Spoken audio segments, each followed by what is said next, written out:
Bismillahirrahmanirrahim. Assalamualaikum warahmatullahi wabarakatuh. Alhamdulillah, kali ini kita lanjutkan kajian atau ngaji Asbabun Nuzul. Kita melanjutkan pada ayat 120 surat Al-Baqarah. A'udzubillahi minasyaitonirrajim. Bismillahirrahmanirrahim. Bunyi ayatnya, walan tarda ankal yahudu walan nasara hatta tattabi'a millatahum. Qul inna hudallahi huwal huda walan ittaba'ta ahwa'ahum ba'da alladhi ja'aka minal ilm ma laka minallahi min waliyyin wala nasir. Ayat ini sangat populer, sering disampaikan para penceramah, bahkan sering dijadikan sebagai dalil adanya gerakan kristenisasi karena adanya walan tarda ankal yahudu wala an-nasara. Tapi istilah Yahudisasi justru jarang, bahkan tidak pernah kedengaran. Padahal ayat ini bukan cuma Nasara yang disebutkan, bahkan justru yang lebih keras adalah lan tardo angkal yahud. Baik, bagaimana sebenarnya maksud atau makna pesan utama dari ayat ini? Salah satunya kita bisa memahami berdasarkan asbabun nuzul, sebab-sebab yang melatar belakangi turunnya ayat ini. Nah, di dalam kitab Lubabun Nukul ini, Imam Jalaluddin As-Suyuti mengungkapkan asbabun nuzulnya. Beliau mengutip dari riwayat As-Sa'labi. Beliau mengatakan akhraja As-Sa'labi an Ibnu Abbas radhiyallahu anhu qala. Diriwayatkan oleh As-Sa'labi yang bersumber dari Ibnu Abbas radhiyallahu an yang mengatakan inna yahuda al-Madinata wa nasara Najran kanu yarjuna ayyusalliyan Nabi sallallahu alaihi wasallam ila qiblatihim. Falamma sarrafa Allahu al-qiblata ila al-Ka'bati syaqqa dzalika alaihim wa ayasu ay wafiqahum ala dinihim fa anzalallahu lan tarda walan tarda ankal yahudu walan nasara hatta tattabi'a millatahum. Qul inna hudallahi huwal huda wa lan ittaba'ta ahwa'ahum ba'da alladhi ja'aka minal ilm ma laka minallahi min waliyyin wala nasir. As-Sa'labi meriwayatkan bersumber dari Ibnu Abbas radhiyallahu anhu yang mengatakan bahwa orang-orang Yahudi Madinah dan Nasrani Najran, mereka ini sangat berharap bahwa Nabi SAW tetap melaksanakan salat dengan menghadap ke arah kiblat mereka, yaitu kiblat di Baitul Maqdis. Falamma sarrafallahu al-qiblata ilal Ka'bah. Nah, ketika Allah memerintahkan agar memalingkan arah kiblat dari tadinya ke Baitul Maqdis, Allah memerintahkan agar berpaling ke Ka'bah Baitullah yang ada di Makkah Al-Mukarramah. Syakka dzalika alaihim, inilah yang membuat mereka sangat kecewa, ya, sakit hati, ya, bahkan mereka putus asa bahwa mereka tidak bisa membuat Nabi Muhammad beserta umat Islam bersama sesuai dengan arah kiblat mereka. Jadi mereka putus asa untuk tidak bisa membersamai Nabi dalam hal agama mereka ini. Atas dasar kejadian seperti ini, maka Allah menurunkan ayat ini, walan tarda ankal yahudu walan nasara hatta tattabi'a millatahum. Orang-orang Yahudi tidak akan pernah rela, ya, wala an-nasara, dan juga orang-orang Nasrani juga demikian, tidak rela. Hatta tattabi'a millatahum, hingga ya engkau mengikuti agama mereka. Kul, katakanlah, Inna hudallahi huwal huda. Katakanlah Nabi Muhammad bahwa petunjuk Allah itu adalah petunjuk yang sebenarnya. Wala in ittaba'ta ahwa'ahum ba'da alladzi ja'aka minal ilmi. Jika Anda mengikuti selera hawa nafsu kemauan mereka setelah datang kepadamu pengetahuan, yakni datang kepadamu kebenaran, malaka minallahi min waliyyin wala nasir. Maka bagimu ya tidak akan ada lagi ya pelindung dari Allah dan juga tidak ada penolong. Nah, jadi kalau kita perhatikan baik-baik ya, asbabun nuzul yang dikemukakan dalam kitab ini ada beberapa hal yang kita bisa mendapatkan pelajaran. Pertama, ayat ini itu ada kaitannya tentang ketidakrelaannya itu berkaitan dengan perpindahan arah kiblat. Jadi itu yang dimaksud tidak rela, karena memang sebelumnya mereka sangat senang dan gembira ketika Nabi SAW berangkat dari dari Mekah datang ke Makkah.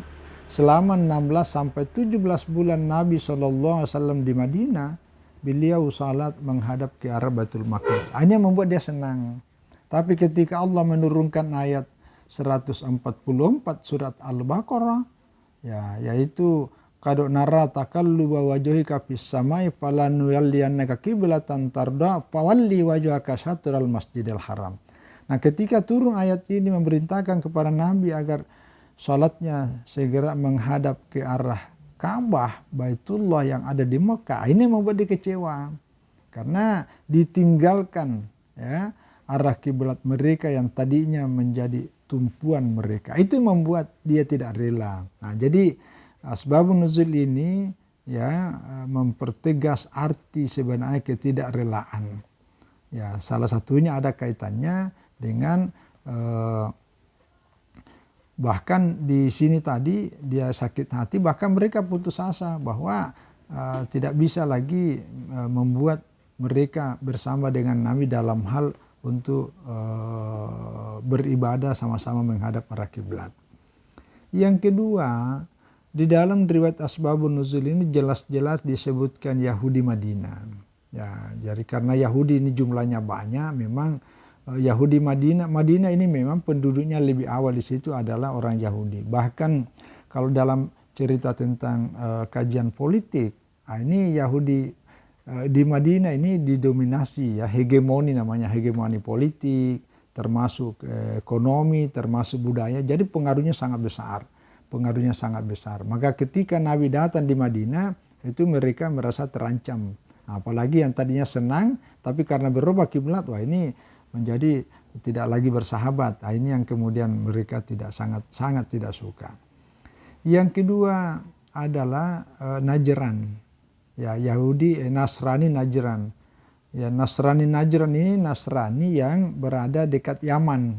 Jadi dekat Yaman, di situ ada tempat persembahan ibadah bagi orang Nasrani terbesar, boleh dikata pada zaman itu terbesar di seluruh dunia. Jadi menjadi semacam, kalau Islam kan kota suci terbesar itu di Mekah, ada Ka'bah. Tapi kalau di Najran ada tempat persembahan, tempat semacam gereja lah terbesar pada masa itu. Jadi termasuk kota yang sangat ini. Maka di sini juga fanatisme agamanya sangat tinggi. Sebagaimana fanatisme Yahudinya sangat tinggi terhadap Baitul Maqdis. Nah, jadi sangat wajar ketika mereka sangat tidak senang, tidak suka, tidak rela ketika Nabi Muhammad malah beralih ke Ka'bah di Baitullah. Nah, yang ketiga, di dalam ayat ini ada penggunaan huruf, yaitu lan tarda. Lan tarda angkal Yahud. Jadi kalau Yahudi itu digunakan lan. Lan ini kalau dalam ilmu bahasa Arab artinya sesuatu yang menafikan bersifat abada, selamanya. Jadi tidak akan pernah terjadi lagi. Artinya selamanya begitu, tidak akan pernah rela. Maka itulah sebabnya saya lihat ketika Profesor Quraish Shihab itu menyebutkan orang-orang Yahudi sepanjang masa tidak akan pernah. Nah, itu karena ada lan. Tapi kalau begitu menyebutkan Nasrani, itu tidak menggunakan lam, tapi menggunakan la, wala an-nasara, dan Nasrani juga tidak rela. Tetapi ketidakrelaannya Yahudi dengan ketidakrelaannya Nasrani itu berbeda. Nah, ini menarik juga apa yang dijelaskan oleh Asy'arawi dalam kitab ini, tafsir Asy'arawi ini, itu dibedakan bahwa ketidakrelaan Yahudi dengan ketidakrelaan Nasrani itu berbeda, tidak sama. Ya, makanya bunyi ayatnya itu tidak dikatakan lan tarda angkal Yahudu wan Nasara. Nah, itu seandainya sama-sama tidak rela dan ketidakrelanya sama, itu tidak ada huruf la. Langsung mengatakan walan tarda angkal Yahudu wan Nasara. Tapi itu tidak dilakukan. Tidak. Tapi ada wala. Itu menunjukkan ada perbedaan. Dan itu terbukti. Seandainya Nabi Muhammad mengikuti orang-orang Yahudi, maka orang Nasrani pun pasti tidak akan rela. Seandainya Nabi Muhammad atau umat Islam lainnya ikut kepada Nasrani, maka orang Yahudi pun juga tidak rela. Itu satu bukti yang menunjukkan bahwa memang ketidakrelannya dua kelompok yang sangat besar ini pada masa itu tidak sama. Ini dijelaskan di dalam kitab Asy'arawi. Ya, Asy'arawi. Ya, demikian juga yang lebih jelas lagi adalah hampir sama semua sebenarnya. Al-Maraghi juga demikian, dibedakan, termasuk ini yang menarik kajiannya ini adalah tafsir At-Tahrir wa Tanwir, yaitu Ibnu Asyur, ya Muhammad bin Ibnu Asyur. Jadi itu dibedakan, jadi jangan pernah disamakan, bahkan dihubungkan dengan ketidaksamaannya itu pada surat Al-Maidah 82. Nah, ini pernah juga kita singgung. Al-Maidah 82 itu wala tajidanna asyaddan nasi adawatan lil ladzina amanu al-yahud. Kamu lihat permusuhan yang sangat keras kepada orang beriman itu orang Yahudi. Tapi wala tajidanna aqrabahum mawaddatan lil ladzina amanu alladzina qalu inna nasara. Itu berbeda. Nah, dan kamu akan pasti mendapati orang yang sangat akrab. Aqrabahum mawaddatan, sangat akrab dan penuh kasih sayang dengan orang-orang beriman. Siapa? Alladzina qalu inna nasara, yaitu orang-orang mengatakan bahwa kami Nasrani. Jadi sebenarnya kalau diperhatikan baik-baik, surah Al-Maidah ayat 82 dengan Al-Baqarah 120 ini dalam kaitannya dengan istilah kristenisasi, bahwa orang-orang Kristen tidak akan pernah rela, bahkan selalu berupaya untuk mengkristenkan kita. Cuma perhatikan Al-Maidah 82. Kan justru seperti kelihatan bertentangan. Karena di Al-Maidah 82 justru Nabi Allah Subhanahu wa taala mengatakan la tajidanna, benar-benar kamu akan mendapati orang-orang yang akrabahum mawaddatan, sangat akrab, mawaddatan, penuh kasih sayang dengan orang-orang beriman, alladzina qalu inna nasara, yaitu orang-orang mengatakan kami Nasrani. Tapi di sini katakan tidak pernah, tidak rela. Tapi bukan tidak pernah, tidak rela. Nah, itu. Jadi bagaimana cara pemahamannya? Pemahamannya melihat asbabun nuzulnya.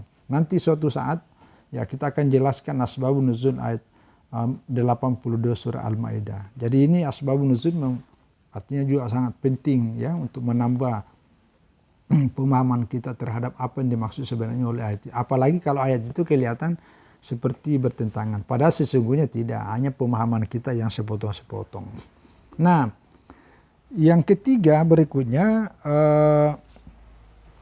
kalau dalam penjelasan Ibnu Asyur dalam tafsir At-Tahrir wa Tanwir, bahwa ayat ini sebenarnya menggunakan hatta tattabi'a millatahum, tidak akan pernah rela baik orang Yahudi dan Nasrani sampai kamu mengikuti agama mereka. Apa maksudnya? Nah, ini kata hatta tattabi'a millatahum adalah al-kinayatu anil ya'si ya min ittiba'i Yahudi wan Nasara li syariatil Islam yauma idzin li'annahum idza kanu la yardawna illa bittiba'ihi ya illa bittiba'ihi ya millatahum fahum la yattabi'una millatahu. Jadi ini sebenarnya adalah bahasa kiasan yang menunjukkan bahwa keputusasaan mereka itu. Jadi bahasa kiasan dari sebuah keputusasaan yang untuk mengikuti orang Yahudi dan Nasrani terhadap Islam. Jadi Karena mereka tidak akan pernah rela ya kecuali kita mengikuti mereka. Nah, itu bahasa praktisnya begini.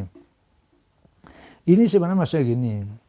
Kalau Nabi Muhammad beserta para sahabat, bahkan di hampir semua tafsir mengatakan begini, Nabi Muhammad mustahil akan ikut kepada Yahudi dan Nasrani.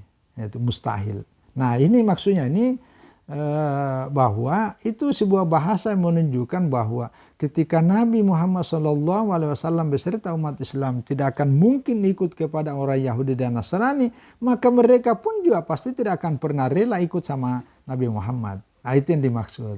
Jadi karena kalian juga tidak akan mungkin bahkan mustahil ikut kepada Yahudi dan Nasrani, maka Yahudi dan Nasrani pun juga tidak akan pernah ikut. Itu yang dimaksud. Makanya kata sampai kamu ikut agama mereka. Jadi karena kamu tidak akan pernah ikut kepada agama mereka, maka mereka pun juga tidak akan pernah ikut kepada agama kita. Itu maksudnya. Jadi ayat ini sebenarnya kalau di dalam tafsir ini itu hampir sama, bahkan dihubungkan dengan pernyataan lakum dinukum waliyadin. Jadi bagi kamu, agama kamu Yahudi silakan jalankan sesuai keyakinan agama Yahudi, orang Nasrani menjalankan juga keyakinannya sesuai agama Nasrani, dan kami orang Islam pun juga begitu. Itulah lakum dinukum waliyadin. Nah, jadi kalau dijadikan sebuah dalil bahwa tidak akan pernah selamanya rela kecuali kalau kita ikut agama mereka sehingga dijadikan dalil untuk kristenisasi, saya kira ini tidak tepat, ya tidak tepat. Jadi tafsirannya inilah yang kemudian menjadi sangat penting. Jadi sekali lagi dengan membaca asbabun nuzul ayat ini maka menambah informasi kepada kita bahwa ada kaitannya dengan konteks masa lalu.